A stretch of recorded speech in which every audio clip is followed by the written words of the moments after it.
પૂર્વ ધારાસભ્ય સ્વર્ગસ્થ શ્રી ગોવિંદભાઈ પરમારને હું વિનમ્ર શ્રદ્ધાંજલિ પાઠવું છું. બધા ઉમરેઠ વિધાનસભાના જન જન સુધી તેઓએ પહોંચી અને લાંબી જેને કહેવાય રાજકીય કારકિર્દી ધરાવતા આપણા પૂર્વ ધારાસભ્ય શ્રી ગોવિંદભાઈ પરમાર, તેમને આ વિધાનસભાની આ ગુજરાત પણ એમને સદૈવ યાદ રાખશે.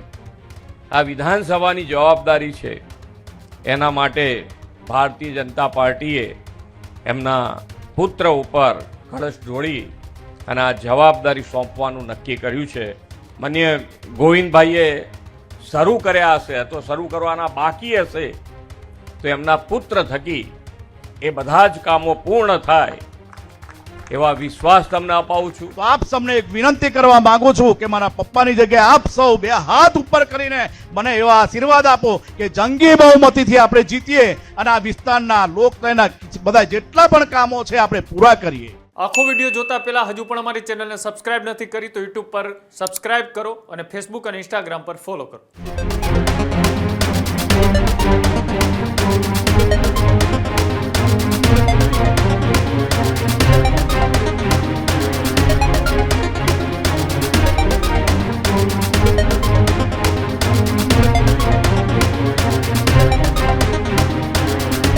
સ્થાનિક સ્વરાજ્યની ચૂંટણીની ચર્ચાઓ વચ્ચે ઉમરેઠ બેઠકની પેટા ચૂંટણીને લઈને સૌથી મોટા સમાચાર અત્યારે મળી રહ્યા છે. જે ઉમેદવારનું નામ જાહેર કરવામાં આવ્યું હતું ત્યારે ઉમરેઠ વિધાનસભાની પેટા ચૂંટણી માટે હવે જંગ જે છે તે જામતો જોવા મળી રહ્યો છે. ઉમરેઠ વિધાનસભાની પેટા ચૂંટણી માટે રાજકીય હલચલ જોવા મળી રહી છે. ઉમરેઠમાં ભારતીય જનતા પાર્ટીનું સૌથી મોટું શક્તિ પ્રદર્શન જોવા મળ્યું. ભારતીય જનતા પાર્ટીના ઉમેદવાર હર્ષદ પરમારે ફોર્મ ભર્યું છે. વિજય મુહૂર્તમાં ઉમેદવારી પત્રક એ ભરવામાં આવ્યું, રજૂ કરવામાં આવ્યું છે. તો બીજી તરફ ફોર્મ ભરતા પહેલા ઉમરેઠમાં એક ભવ્ય સભા જે છે તેનું આયોજન કરવામાં આવ્યું હતું. મુખ્યમંત્રી ભૂપેન્દ્ર પટેલ કે જેઓ ખાસ ઉપસ્થિત રહ્યા હતા, પૂર્વ ધારાસભ્ય સ્વ ગોવિંદભાઈ પરમારને શ્રદ્ધાંજલિ પણ જે છે તે સીએમ ભૂપેન્દ્ર પટેલે આપી હતી. સભામાં ભારતીય જનતા પાર્ટીના દિગ્ગજ નેતાઓ જે છે તે ઉપસ્થિત રહ્યા હતા. મોટી સંખ્યામાં ભારતીય જનતા પાર્ટીના નેતાઓ જે છે તે ઉપસ્થિત રહ્યા હતા અને તેની હાજરીમાં વિજય મુહૂર્ત દરમિયાન જે ઉમેદવારી પત્ર જે છે તે ત્યાં રજૂ કરવામાં આવ્યું છે. આપણે દ્રશ્યો દેખાઈ રહ્યા છે સ્ક્રીન પર કે જ્યાં ગોવિંદભાઈ પરમાર, સ્વ ગોવિંદભાઈ પરમાર કે જેમના પુત્રને જે છે ટિકિટ આપવામાં આવી છે, હર્ષદ પરમારને ટિકિટ આપવામાં આવી હતી અને હાલ વિજય મુહૂર્તમાં તેમણે ફોર્મ ભરી દીધું છે ને હવે એક શક્તિ પ્રદર્શન જે છે તે પણ ખાસ કરીને અત્યારે ઉમરેઠની અંદર જોવા મળી રહ્યું છે. અને ભારતીય જનતા પાર્ટી કે જે પોતાનો એક ગઢ હતો એ ગઢને વધુ મજબૂત બનાવવા માટેનું એક મહેનત જે છે તે અત્યારથી જ કરવામાં આવી રહી છે. દ્રશ્યોની અંદર દેખાઈ રહ્યા છે સીએમ ભૂપેન્દ્ર પટેલ સહિતના દિગ્ગજ નેતાઓ જે છે તે આ વિજય મુહૂર્તમાં જે ફોર્મ ભરવાનું હતું તે દરમિયાન ઉપસ્થિત હતા.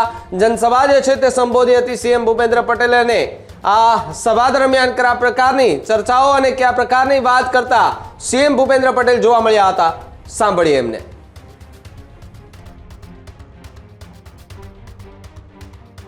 આજે ઉમરેઠ વિધાનસભા મતક્ષેત્રના પૂર્વ ધારાસભ્ય સ્વર્ગસ્થ શ્રી ગોવિંદભાઈ પરમારને હું વિનમ્ર શ્રદ્ધાંજલિ પાઠવું છું.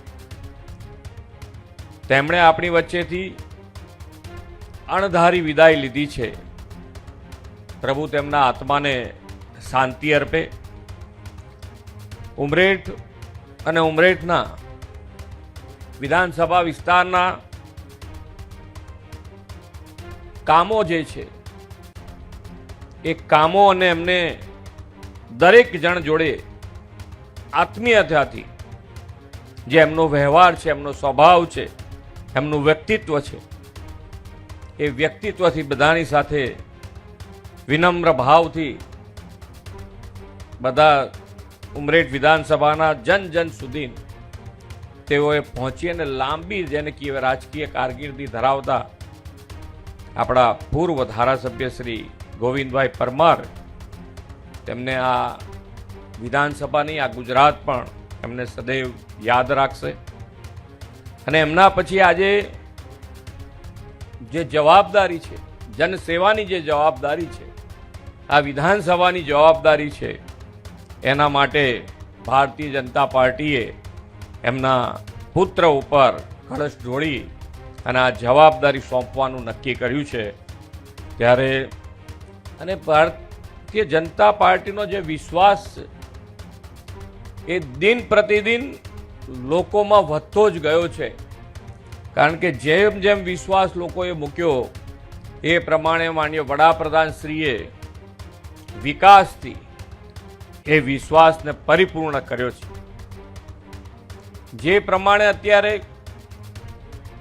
વૈશ્વિક પરિસ્થિતિ સર્જાઈ છે એ પરિસ્થિતિમાં પણ મોટા મોટા દેશો, અહીંયા બધા બેઠા છે, બધાને ખ્યાલ આવતો હશે કે મોટા મોટા દેશમાં પણ એ પરિસ્થિતિની હિસાબે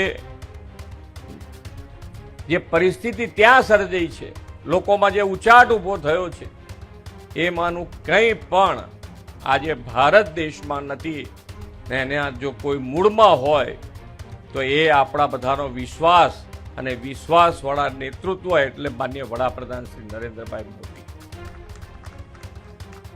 જનજનની, સામાન્ય માણસની, નાનામાં નાના માણસની ચિંતા કરીને વિકાસની રાજનીતિ જેમણે શરૂ કરી છે એવું નેતૃત્વ છે આપણી પાસે. ત્યારે આજે ઉમેદવારી જ્યારે પત્ર ભરાઈ રહ્યો હોય ત્યારે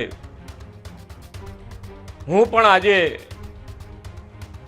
હું ને મારી ટીમ ગુજરાત તમને 100% વિશ્વાસ અપાવું છું કે ઉમરેઠ અને ઉમરેઠની વિધાનસભાના કોઈ પણ કાર્ય માનનીય ગોવિંદભાઈએ શરૂ કર્યા હશે અથવા શરૂ કરવાના બાકી હશે તો એમના પુત્ર થકી એ બધા જ કામો પૂર્ણ થાય એવા વિશ્વાસ તમને અપાવું છું. આપણે સૌ મતદાનના દિવસે ખૂબ મોટી સંખ્યામાં મતદાન કરીએ. કારણ કે એક જ વિધાનસભા છે, એટલે એક જ વિધાનસભા છે ત્યારે આપણે સૌએ અહીંયા બેઠેલા તમામે એવી મહેનત કરવાની કે સૌથી વધારે મતથી આપણા ઉમેદવાર શ્રી જીતે એના માટેનો પ્રયત્ન કરીશું. ને આજની મહેનત છેલ્લા દિવસ સુધી આ જ જનૂન સાથે તમે આ કાર્યમાં જોડાયેલા રહેશો એવા વિશ્વાસ સાથે વિરમું છું. આજે જ્યારે નામાંકન ભરવાનું છે તો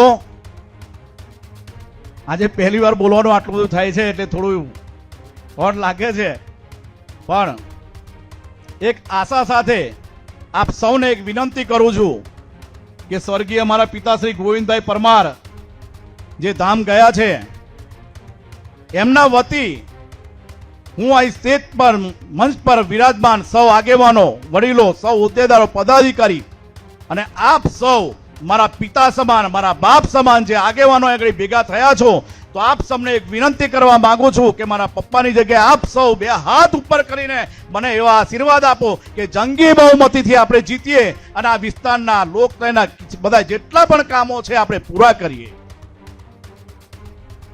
એટલે વધારે કંઈ કહેતો નથી કારણ કે 12:39 આપણો સમય છે, પણ આપ સૌ ખૂબ જ મોટી સંખ્યામાં આગળ ઉપસ્થિત રહ્યા અને અહીંયા આગળ મારો બહુમાન કર્યું, અહીંયા આગળ મહેમાનોનું સન્માન કર્યું અને ગરમીમાં આપ સૌ ઉપસ્થિત રહ્યા એ બદલ આપ સૌનો હું હૃદયપૂર્વક દિલથી આભાર વ્યક્ત કરું છું. જય હિન્દ, જય ભારત. હજુ સુધી તમે અમારી ચેનલને સબસ્ક્રાઇબ નથી કરી તો અત્યારે જ ન્યૂઝરૂમ ગુજરાતને સબસ્ક્રાઇબ કરો, ફેસબુક અને ઇન્સ્ટાગ્રામ પર ફોલો કરો.